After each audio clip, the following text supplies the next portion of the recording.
औज़ुबिल्लाहिमिनश्शैतानिर्रजीम बिस्मिल्लाहिर्रहमानिर्रहीम अस्सलामु अलैकुम वरहमतुल्लाहि वबरकातुहू।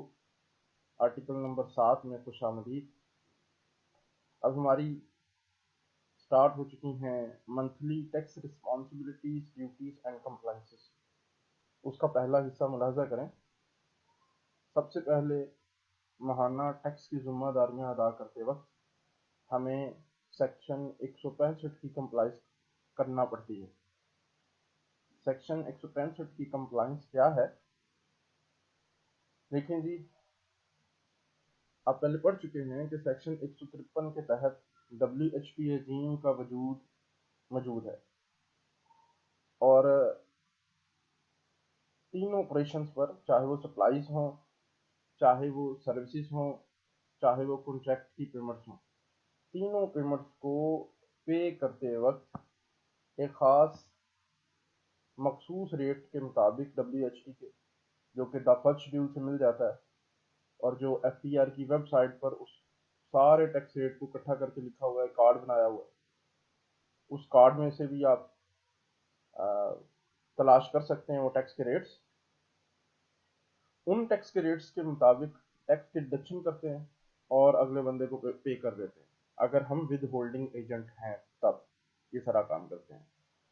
अब थोड़ा सा इसी को आगे करते हैं, तो आगे आए तो फिर ये चीज़ इस तरह बन जाती है कि वो उसकी सर्वेलेंस भी करते हैं, मॉनिटरिंग भी करते हैं कि वाकई आया कि आपने टैक्स डिडक्ट किया है कि नहीं। इसके लिए वो हमें एक स्टेटमेंट है अंडर सेक्शन 165 इसको कहते हैं, वो स्टेटमेंट को फाइल करना पड़ता है हर महीने। और इसमें क्या करना पड़ता है, इसमें हमें देखना पड़ेगा, बताना पड़ेगा कि हमने जो टैक्स की डिडक्शन की है वो किन किन पार्टीज की हैं, वो कौन कौन सी पार्टीज हैं और किस चीज़ के अगेंस्ट की है, आया कि सर्विसेज के अगेंस्ट, कॉन्ट्रैक्ट के अगेंस्ट, या फिर सप्लाईज के अगेंस्ट। चलें जी, सेक्शन 165 पढ़ लेते हैं, देख लेते हैं। Filing requirement. Every person collecting tax or deducting tax from a payment shall furnish to the commissioner a monthly statement in the prescribed form setting out। और विचार उसका वो दिया है, लेआउट कि किस तरह का वो हो। ये तो वैसे बताया जा रहा है, लेकिन जब हम सेक्शन 165 की मंथली स्टेटमेंट को फाइल करेंगे, जो हर महीने करते हैं, तो ये जो सारी चीज़ें हैं वहां पर दी गई होंगी। मिसाल के तौर पर वो कहता है जिसका टैक्स काट रहे हैं आप, उसका नाम, उसका computerise national identity card number, NTN number, उसका एड्रेस। तो होता यूँ है कि आप उसका NTN डालते हैं, यहाँ अगर वो रजिस्टर्ड नहीं है तो उसका CNIC, बोल के अब तो CNIC चलता है, सॉरी, CNIC डालते हैं तो वो सारा उसका एड्रेस भी और सब कुछ उठा लेता है। दूसरा, the total amount of payment made to the person from which tax has been deducted in each month. तो टोटल अमाउंट भी डालनी पड़ती है और जिसके ऊपर tax, total amount of tax, tax की अमाउंट और टोटल अमाउंट, वो कहता है दोनों डालनी पड़ती हैं। Such other particulars as may be prescribe, कहता है इसके अलावा, और मैं यहाँ नहीं बयान कर रहा, लेकिन अगर वहाँ आप आयरस में जाके जब इसको खोलते हैं तो और भी चीज़ें अगर मांगी हैं तो वो भी देना पड़ेगी। वो कहता है इसके अलावा, provided that every person as mention above shall be required to file withholding statement even where no withholding tax is collected और डिडक्टेड ड्यूरिंग द पीरियड। वो कहता फर्ज करें आप विद होल्डिंग एजेंट तो थे, लेकिन पूरा साल कोई ऐसी पेमेंट नहीं की जिसके ऊपर टैक्स डिडक्टेड बनता था, किसी का काटने वाला बनता था, तब भी 165 की स्टेटमेंट आपने फाइल करनी है हर सूरत में, चाहे निल की कर रहे हैं।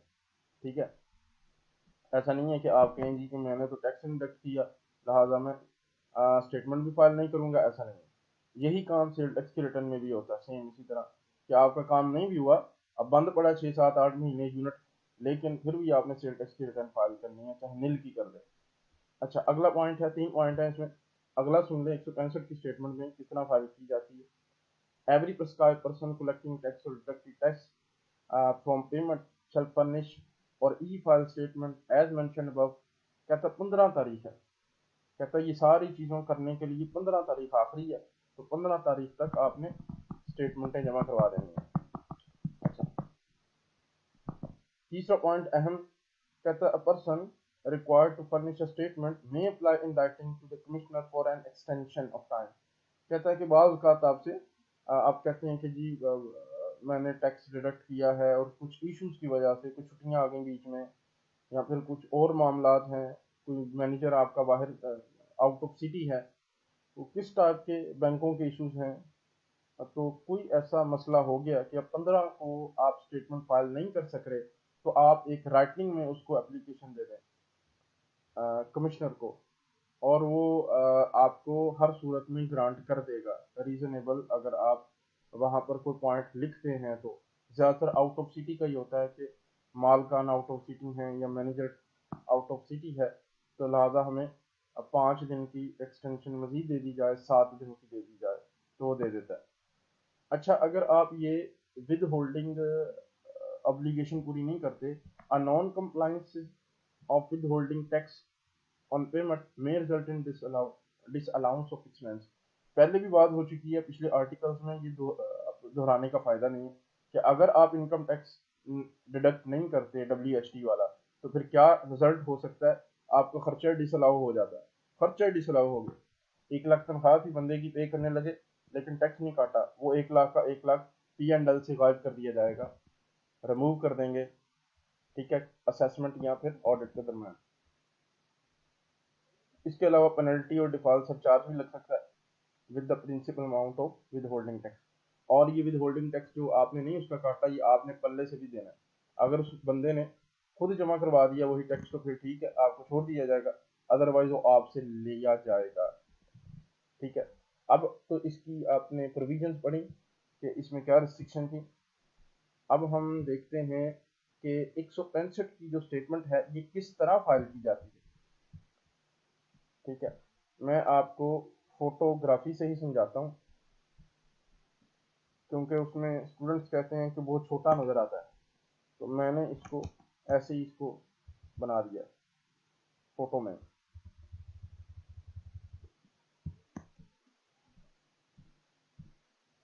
देखें जी, आयरस को जब आप खोलते हैं, ओपन करते हैं, मैं आपको आयरस खोल के भी दिखा दूंगा, वहां से भी ये आपको उसका फ्रंट नज़र आएगा आयरस का। आपने जस्ट जाना है और ये विद होल्डिंग और एडवांस टैक्स, इस पर जस्ट क्लिक करना है ऐसे करके। ठीक है, आगे चलते हैं, अगला क्या आएगा scene, selection of the monthly withholding statement. तो उसका जो टैब है वो खुल जाएगा, तो कुछ इस तरह का होगा कि पहले फॉर्म्स आएंगे, एप्स आएंगी सारी, आपने फॉर्म्स में जाके ये जो 165 एक है इसको क्लिक कर देना ऐसे करके नंबर सेकंड पर, और लिखा 165 एक स्टेटमेंट। ठीक है, ये हमारा दूसरा तर्ज अमल।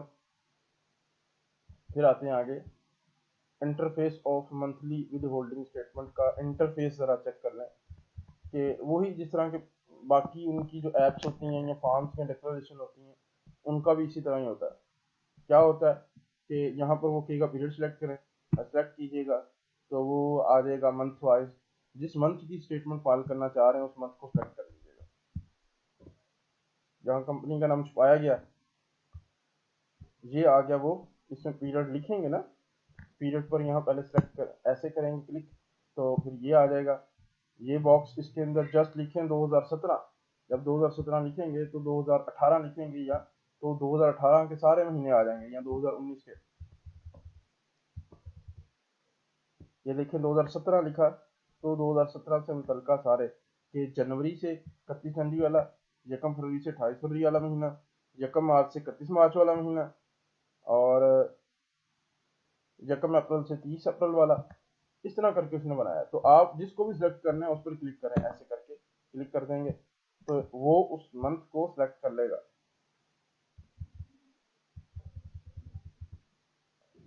चलें जी, जब वो उसने सेलेक्ट कर लिया तो ये फिर इंटरफेस आपको दिखाता है। उसमें डेटा होता है, विद होल्डिंग टैक्स होता है, पेमेंट होता है, वेरिफिकेशन और विद होल्डिंग समरी। 1 2 3 4 5 चीजें यहाँ पर होती हैं। सबसे पहले तो आप सेव का बटन दबाएंगे यहाँ से क्लिक करके, ताकि ये जो है सेव हो जाए एक दफा आपकी ये स्टेटमेंट, और सेव होके नहीं ड्राफ्ट में चली जाएगी। ठीक है, और ड्राफ्ट में जाएंगे ना, तो वहां से फिर दोबारा काम अगर करना है, जरूरत है, तो ड्राफ्ट पर क्लिक करके फिर एडिट का बटन दबाएंगे यहाँ ये वाला, तो फिर वो काम दोबारा से स्टार्ट हो सकता है। फिलहाल तो हमने इसी पर काम कर रहे हैं, इसको बंद नहीं किया हमने। आप यहाँ से इसको बंद भी कर सकते हैं, सेव करने के बाद ड्राफ्ट में रहेगा। अच्छा जी, अब देखें कैसे फाइल करनी है। ये सब कुछ मैनुअल भी कर सकते हैं, और ये हम एक शीट है, शीट अगर ज़्यादा है, आपकी बड़ी कंपनी है, आप जनाब 50 60 70 100 लोगों के टैक्स डिडक्ट करते हैं, आप मैनुअल एक एक हाथ से नहीं डाल सकते, तो इसके लिए शीट दी हुई है। शीट में एक फॉर्मेट है, फॉर्मेट सेट करके हम सबके नाम लिख लें और फिर उसको अपलोड कर दें, वो सबको खुद ब खुद उठा लेगा। ठीक है जी। अभी तो हम मैनुअल को देख रहे हैं कि manual data can be fit for each type of deduction. अच्छा, इसमें कुछ एडजस्टेबल भी टैक्स होंगे और फाइनल भी होंगे। मिसाल के तौर पर देखिए कि ये किस टाइप के टैक्सेस होंगे। मिसाल के तौर पर होंगे ये सैलरी का, सैलरी डिडक्ट की आपने, सैलरी आपने पे की महीने की, और अब आप उसका टैक्स डिडक्ट कर रहे हैं। अब उसकी नेचर देखेंगे हम, उसकी नेचर देखेंगे कि उसकी नेचर क्या है। उसकी नेचर एडजस्टेबल होती है। तो हम जब चालान बनाएंगे तो वहाँ एडजस्टेबल सेलेक्ट करेंगे कि ये जो मैं टैक्स डिडक्ट किया है तो ये एडजस्टेबल है, और यहाँ से जो टैब्स हैं उसमें हम सैलरी ढूंढ लेंगे। ठीक है। अब ये देखें, ये है टैक्स चार्जेबल पेमेंट्स, इसमें ये एडजस्टेबल है और कुछ फाइनल है। आप जब भी किसी का टैक्स डिडक्ट करते हैं तो आपको चालान में भी सिखाया था मैंने कि WHT के दो ही तर्ज अमल हो सकते हैं। या तो किसी का डिडक्ट आप टैक्स कर रहे हैं, या उसके लिए फाइनल मिनिमम टैक्स कहलाएगा, या फिर उसका एडजस्टेबल टैक्स होगा। ये बात आपको मालूम होगी टैक्स का कार्ड देखने से, जो FBR की वेबसाइट के ऊपर पड़ा हुआ है, विद होल्डिंग रेट्स के नाम से। विद होल्डिंग का रेट्स, उसको डाउनलोड करें, और अब जो भी जिस सेक्शन के अगेंस्ट उसको काट रहे हैं, डिडक्ट कर रहे हैं, तो उसके साथ में राइट साइड के ऊपर जो कॉलम है उसी रो में, उसमें लिखा होगा ये फाइनल है, ये एडजस्टेबल है। वैसे तो ये ला पढ़ेंगे तो उसमें भी लिखा है, लेकिन आसानी की वजह से बता रहा हूँ कि आप आसानी से इस कार्ड के अंदर देख लें कि मुतलका पेमेंट एडजस्टेबल है कि फाइनल है। तो जो अगर फाइनल आपको मिले तो चालान जनरेट करते हुए फाइनल लिख दें, और अगर आपको एडजस्टेबल मिले तो एडजस्टेबल लिख दें। तो यहाँ भी उसके दो ही तर्ज अमल सामने, उसके लिए दोनों टैब्स दी गई हैं WH के लिए। ये एडजस्टेबल टैक्स जो है, उस अगर वो डिडक्ट किया है तो उसके लिए ये सारी टैब है, और ये फिक्स एंड फाइनल वाली सब खुली हुई है। और अगर एडजस्टेबल वाली है तो कुछ टैक्स जो एडजस्टेबल आपने काटे हैं तो वो वहां पुट करके सबमिट करने पड़ेंगे आपको। ठीक है। नीचे कंपटीशन है, यानी कि दोनों का मजमुआ होगा। अच्छा, यहाँ पर वैलिडेट और कैलकुलेट है। फर्ज करें आपने नील की स्टेटमेंट फाइल करनी है, नील की। ठीक है। तो नील की करेंगे तो सेव करेंगे बटन, नंबर 1 स्टेप। दूसरा वैलिडेट करेंगे, वैलिडेट करने से वो खुद ब खुद 0 0 कर देगा। और तीसरा फिर कैलकुलेट करेंगे, कैलकुलेट करके फिर उसको वेरीफाई करेंगे। ठीक है। वेरीफाई करने के बाद सबमिट कर देंगे, तो नील का प्रोसेस कंप्लीट हो गया। अब जबकि इसमें हमने डेटा है हमारे पास, चाहे एक ही भरा है, तो अगर एडजस्टेबल है तो एडजस्टेबल क्लिक करेंगे। उसमें कहीं डेटा है तो उसको प्लस के निशान से ऐसे प्लस किया और वो आ गया, और उसमें मुतलका चालान की मालूमात सारी एंटर कर दी। इस चालान के थ्रू हमने जमा कराया इस अकाउंट हेड में, तो उसको वो ऐड हो जाएगा इसमें जमा के निशान के नीचे, और फिर उसको सेव कर दें। सेव के बाद वेरीफाई करें, वेरीफाई के बाद सबमिट कर दें। तो इतना सा है। चलें थोड़ा सा आगे आते हैं, ये तुम्हें समरी बता दी थी। अच्छा, ये तो है मैनुअल, हाथ से एक एक को जमा का साइन प्रेस करें और फिर वहां से टैब निकलेगी, उसको फिल करके ऐड कर दें तो उसमें ऐड हो जाएगी। लेकिन अगर आप कहते हैं जी मेरे पास डेटा ज्यादा है, तो फिर आप इस तरह करें, आप दोबारा आए आरएस के शुरू वाले में, उसमें हेल्प को क्लिक करें। जाना नहीं हेल्प में, लेकिन यहाँ पर विद होल्डिंग टैक्स स्टेटमेंट का टेम्पलेट पड़ा हुआ है। Template with holding tax statement का टेम्पलेट यहाँ से भी डाउनलोड किया जा सकता है, उसके अंदर भी होता है बाल का। ये यहाँ से इसको क्लिक करें, आ जाएगा। ये है वो एक्सेल का फॉर्मेट, इसमें वो लिखा हुआ, इसमें सबको ऐड करें। जिस तरह पहली रो उन्होंने खुद फिल की होती है, और से बात सुनिए, पहली रो उन्होंने खुद जो है वो फिल की है, सेम इसी तरह के एनटीएन और ये सारे डाल के ना आपने कि कितना टैक्स है और टोटल कितनी अमाउंट है, ठीक है। अगर इसमें कोई गलती करेंगे तो ये यहाँ पर रेड आ जाएगा और कहेगा कि ये रो आपने सही फिल नहीं की, गलती है इसमें, ठीक है। ये एक्सेल की फाइल है, इसको फिल आउट करें, इसमें चीजें लिखें। The validation button identifies any errors in the MX excel file with respect to the error in format that are not acceptable. It does not identify other errors, for example wrong selection of code वगैरह। कहता है कि ये जो wrong selection वगैरह आप करेंगे तो वो उसको आइडेंटिफाई नहीं करेगा। कहता है इनवैलिडेट, आपने कुछ गलती की है, कुछ नाम कुछ एनटीएन नंबर गलत डाला है अगर, या कुछ और फॉर्मेट में कोई तब्दीली की है, फॉर्मेट में सॉरी एनटीएन की नहीं फॉर्मेट वगैरह में तब्दीली की है तो इनवैलिड ट्रांजेक्शन आ जाएगा। अच्छा, on the codes tab of excel file, excel file में अगला होता है कोड्स। देखें ये इसमें जो डेटा फिल करते हैं, लेकिन ये वाली शीट हेल्प के लिए रखी है, कोड्स इसमें लिखे हैं ना। अच्छा, on the codes tabs of the Excel file, there is a list of assigned codes for each type of withholding tax, advanced tax, deducted with respect to different provisions of law. Also, there is a list of exemption codes for payment made without deduction of tax.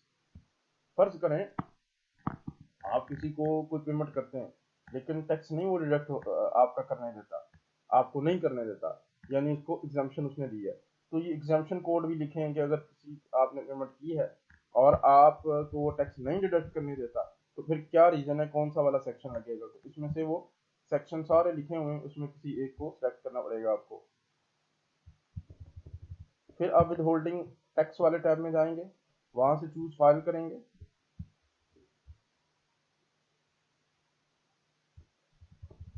Browse आ जाएगा, browse में file attach करेंगे, फर्ज करेंगे ये file है, ये वाली file है, इस पर क्लिक करके यहाँ से ओपन कर देंगे।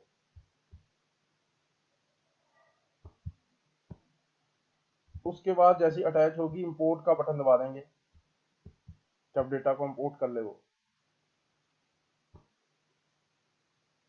जैसे इंपोर्ट का तो ट्रांजेक्शन डेट वहां से उठाएगा, कोड जो आपने दिए वो उठा लेगा, और ये जो पेमेंट है किसी का यहाँ है सेक्शन 153 एक बी 8%, ठीक है।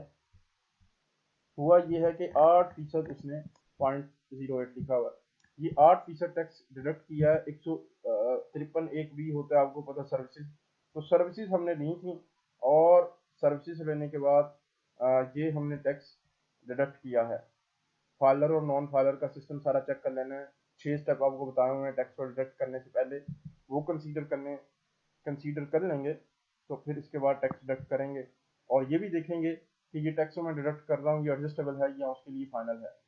ये हमें टैक्स कार्ड से पता चलेगा, उसमें लिखा होता है हर टैक्स के साथ कि ये एडजस्टेबल है या फाइनल है, तो वो हम सिलेक्ट करेंगे।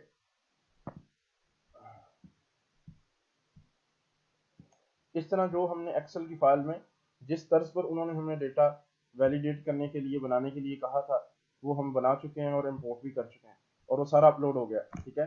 यहाँ कंपनियों का नाम भी आ जाएगा, उनके एंटीएन भी आ जाएंगे, ठीक है, जो कि आपसे ये छुपाया गया।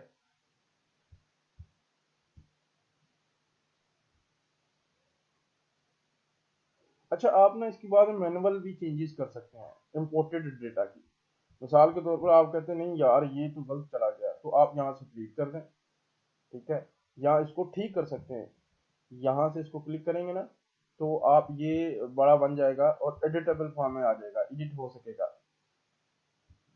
मैंने इसको सेलेक्ट किया था तो वहां से ये नमूदार होगी डबिया, टैब आ गई, तो इसको मैं यहाँ से चेंज कर सकता हूँ, ट्रांजेक्शन डेट को ओके कर लूँ, और यहाँ से मैं सर्च को बटन के एग्जाम्पशन कोड और दोबारा मैं दोबारा से इसको चेंज कर सकता हूँ और दोबारा से ओके कर सकता हूँ, ठीक है जी।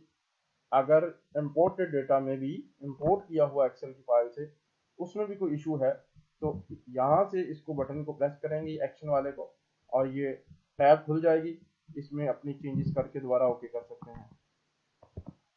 ये जरूरी नहीं कि वो एक्सेल फाइल इंपोर्ट हो गई तो आपको चेंज ही नहीं हो सकती, नहीं। तो मैंने वो जो कोड्स हैं, ये सर्च का बटन दबाया, मैंने प्रेस किया, जस्ट उसमें मैंने लिखा नहीं कुछ, जब मैं सर्च करूंगा तो सारे ही आ जाएंगे, तो मैं अपनी मर्जी का उसमें से देख लूंगा। सर्च का बटन दबाया तो ये सारे ही आ गए। Circular, payment of insurance premium and insurance claims, आपने जो पेमेंट की है और इसके अगेंस्ट आपने टैक्स डिडक्ट नहीं किया, तो उस टैक्स डिडक्ट करने का बहाना, ना करने का बहाना क्या था, वो यहाँ सेलेक्ट करना है। आया कि वो किस लॉ के अंडर वो एग्जेम्प्ट था। तो ये सारे लॉज, सारे क्लॉजेस, अगर कोई विद होल्डिंग टैक्स किसी को पे करते वक्त इन टैक्स जो हम पेमेंट करते हैं किसी टाइप की, चाहे वो कॉस्ट ऑफ सेल की है, चाहे वो हमारे एडमिन एक्सपेंसेस की है, दोनों के अगेंस्ट पेमेंट करते हैं, तो अगर हम टैक्स नहीं डिडक्ट करते तो फिर इसका कोई बहाना तो होगा। जैसे कि वो बंदा एफटीआर में था, अब टैक्स नहीं डिडक्ट करने देता, एक ये बहाना जैसे मैंने बताया। दूसरा बहाना कि ये जो सारे लॉज हैं, सारे कोड्स हैं, इनमें से कोई एक बहाना हो सकता है कि वो इंश्योरेंस कंपनी है जी, ये इंश्योरेंस कंपनी है और वो टैक्स को डिडक्ट नहीं करने देती, ठीक है, क्योंकि वो 1980 का एक लेटर है, उसके तहत सर्कुलर है, ठीक है। इस तरह वो एक बहाना आपने सेलेक्ट करना है यहाँ से, अगर वाकई जेन्युइन केस है तो।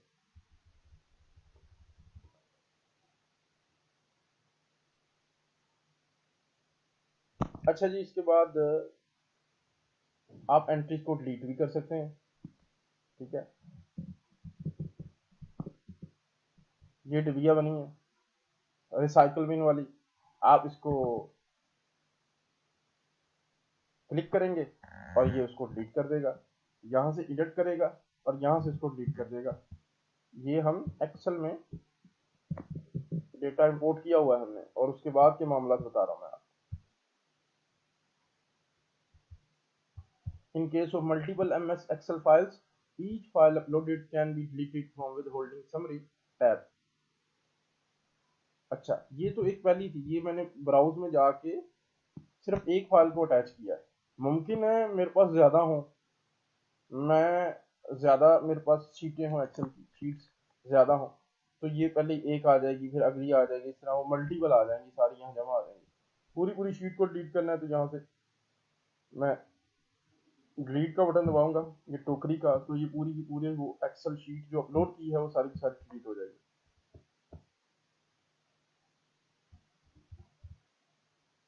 अच्छा जी, after successful validation of all the entries, press the calculate to calculate the amount of tax.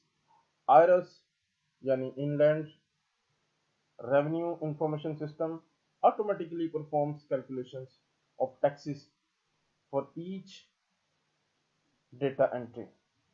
अच्छा, ये सारा काम करने के बाद चाहे मैनुअल एंट्रियां आपने हाथ से डाली हैं, चाहे आपने एक्सेल के फॉर्मेट में अपलोड की हैं, दोनों सूरतों में आपने करने के बाद डेटा आपकी मर्जी से जितना टैक्स डिडक्ट किया वो सारे का सारा अपलोड हो चुका है। अब फर्दर आपने कोई अमेंडमेंट नहीं करनी, तो आप कैलकुलेट का बटन दबा दें, ठीक हो गया। कैलकुलेट का बटन दबाएंगे तो वो कैलकुलेट कर देगा टैक्सेस को,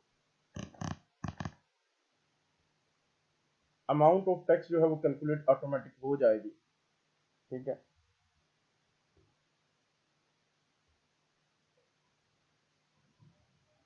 अच्छा, अब डेटा को चेक करेंगे तो टैक्स चार्जेबल पेमेंट्स, इसको इसमें देखेंगे तो इसमें वो आ रहा होगा total amount subject to normal tax 4,24,724 आ रहा है ना जी। तो अमाउंट खुद ब खुद कैलकुलेट हो जाएगी। कंपटीशन में चेक करेंगे, कंपटीशन पर करेंगे तो वो चाहे वो फिक्स फाइनल में आप लिखें चाहे एडजस्टेबल में लिखें, दोनों को जमा करके बता देगा आपको कि आपका with holding income tax total कितना डिडक्ट हुआ है, आपको समरी उसकी दे देगा। अच्छा जी, ये तो अभी आपने काम किया है डेटा को अपलोड करने का। अब आते हैं पेमेंट सेक्शन की तरफ। पेमेंट इंटरफेस क्या है? पेमेंट इंटरफेस ये है कि जब आप उसको पेमेंट को सिलेक्ट करते हैं तो नीचे ना कुछ चलान आ जाते हैं, साथ साथ उनका रिकॉर्ड होता है और साथ साथ वो चलान आ जाते हैं। ये है क्या? ये वो है कि आपने टैक्स को डिडक्ट किया है as a withholding agent, और विद होल्डिंग एजेंट वाली जगह पर अपना नाम लिखा था, तो अब आपके आरएस में खुद ब खुद चालान आ गए हैं जो आपने जमा करवाए हुए हैं पूरे 15 दिन बाद, 7 दिन से लेकर 14 दिन के अंदर अंदर जो आप जमा करवाते हैं ना चालान, वो यहाँ पर आ गए हुए हैं, खुद ब खुद आ गए पेमेंट सेक्शन में।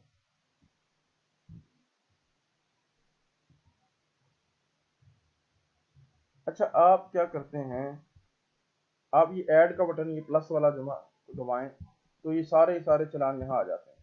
आप इसमें से चालान को अपना सेलेक्ट कर लें कि मैंने अगर 4,24,000 टैक्स डिडक्ट किया है तो वो कहाँ कहाँ पड़ा हुआ है। आप सिलेक्ट करें कि ये अपने चालान है, ये आपने चालान जमा करवा पेमेंट्स की हुई हैं, इनको सेलेक्ट करते जाएं, 1 को, 2 को, 3 को, 4 को, ये टोटल 424 अपना पूरा करें। मुमकिन है कोई ज्यादा किसी और मकसद के लिए आपने जमा करवाई हो पेमेंट, उसको ना सेलेक्ट करें। मिसाल के तौर पर आपने एडवांस टैक्स जमा करवाया कुछ, ठीक है, वो तो यहाँ सेलेक्ट नहीं होगा, यहाँ पर वही चीजें सेलेक्ट होंगी। ये है सीपीआर आपके, कंप्यूटराइज्ड पेमेंट रिसीट नंबर, उसको सेलेक्ट करना है। जो चालान आप जनरेट करते हैं ना और बाद में जमा करवा देते हैं, तो जमा करवाने के बाद वो यहाँ आ जाता है, आपको नजर आ रहा था, आप सेलेक्ट कर सकते हैं उसे कि अभी पहले हमने सिर्फ डेटा फीड किया था, अब उसके अगेंस्ट जो पेमेंट करनी थी वो तो हम कर चुके थे, लेकिन उसको पेमेंट वाले में से टैब में से हम बाहर निकालेंगे। आगे है knocking off payment against liability.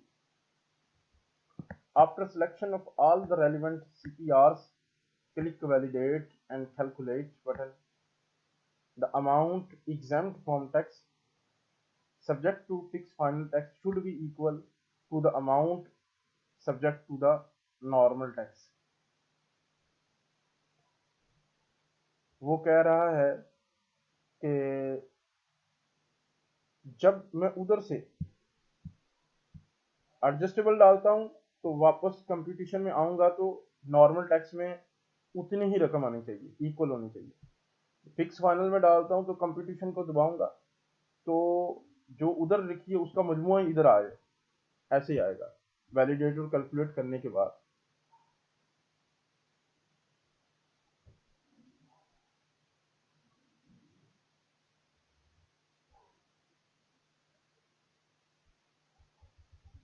अच्छा जी, आपकी लाइबिलिटी जो बन चुकी थी 424,7 की, ठीक है, जब मैंने पेमेंट सेलेक्ट की तो अब वो नॉक ऑफ हो गई हैं, वो सारी लाइबिलिटीज खत्म हो गई। चलान को ये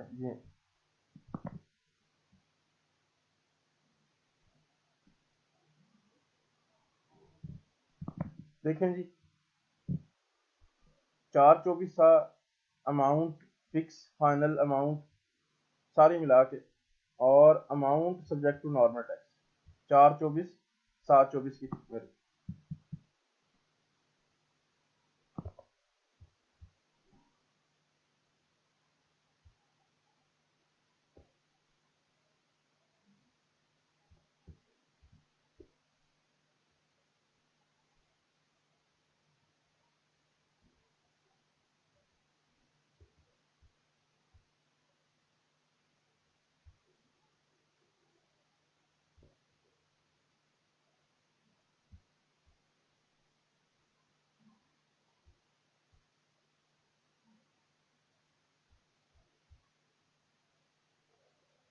जी, थोड़ा सा पीछे फिर आके मैं आपको समरी बयान कर देता हूँ यहाँ से, अगर नहीं समझ लगी तो। सीपीआर की सिलेक्शन करते हैं, सीपीआर की सिलेक्शन यानी कि अपने चलानों को सिलेक्ट करते हैं कि हमने जनाब, उसके बाद after selection of all the relevant CPR click validate and calculate button, validate भी कर देते हैं, कैलकुलेट भी करते हैं। सीपीआर एन भी सिलेक्ट कर लिए हुए हैं कि चलान हमने ये वाले जमा करवाए थे। The amount exempt from tax subject to fix final should be equal to the amount of normal tax. ये वैलिडेट कैलकुलेट करेंगे ना, यहाँ पर यही रकम दोबारा आ जाएगी, यही रकम दोबारा आ जाएगी, यहाँ चलान को सिलेक्ट करने के बाद आएगी। यानी कि ये दोनों बराबर होना लाजम है चलान को सिलेक्ट करने, यानी कि ये एग्जाम्प्ट हो गई, अब लाइबिलिटी पे ऑफ हो गई, जितनी रकम बनी थी उतनी ही पे ऑफ एग्जाम्प्ट ऐप हमें, ठीक है, तो पेएबल नील है, बस काम खत्म हो गया, दोनों इक्वल आ जाती हैं तो हमारा काम खत्म हो जाता है। और हमें वेरिफिकेशन करनी है, यहाँ पर वेरिफिकेशन नंबर होता है जो 4 हिस्सों पर मुश्तमिल होता है, और वो आरएस के अंदर से भी मेन टैब में से भी दोबारा जनरेट किया जा सकता है, पुराना नहीं पूछेगा। वैसे ही आपको दोबारा बना देगा। वेरीफाई करें। वेरीफाई करने के बाद आप उसको सबमिट कर दें। ये टैक्स डिडक्ट किए हुए हैं कि 70,000 रुपया उसको पे किया था और 3,008 रुपये टैक्स उसका डिडक्ट किया था पर्सन का। मेन टैब है। अच्छा, तो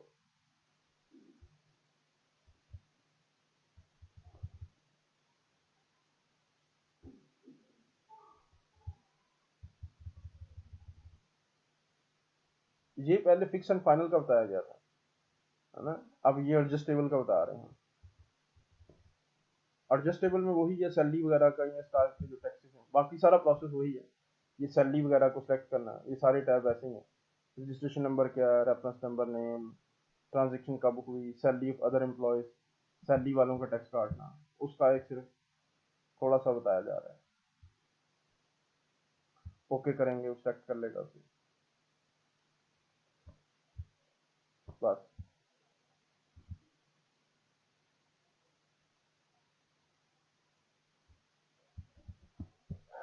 ये थे हमारा आज का आर्टिकल, जिसमें हमने तारुफ हासिल किया कि किस तरह हमने अपनी स्टेटमेंट को अपलोड करना है, और अगर हम ये नहीं करते, स्टेटमेंट को सबमिट नहीं करते, तो हमारे साथ क्या हो सकता है। जुर्माना पड़ेगा, लेट सबमिशन की फ़ी होगी, सरचार्ज होगा, पेनल्टीज होंगी, फाइन हो सकता है। तो ये सारे महीने में टैक्स की डिडक्शन हमने की होती है, इसको हमने करने के बाद, चालान जमा करवाने के बाद, जो कि 7 से 14 दिन के अंदर अंदर जमा करवाना होता है, बाद में इसकी विद होल्डिंग की एक स्टेटमेंट, जिसको अंडर सेक्शन 165 या 165 की स्टेटमेंट भी कहा जाता है, हर महीने की 15 तारीख तक इसको सबमिट करना होता है। और सबमिट करने का तरीका हम बता चुके हैं कि किस तरह करते हैं।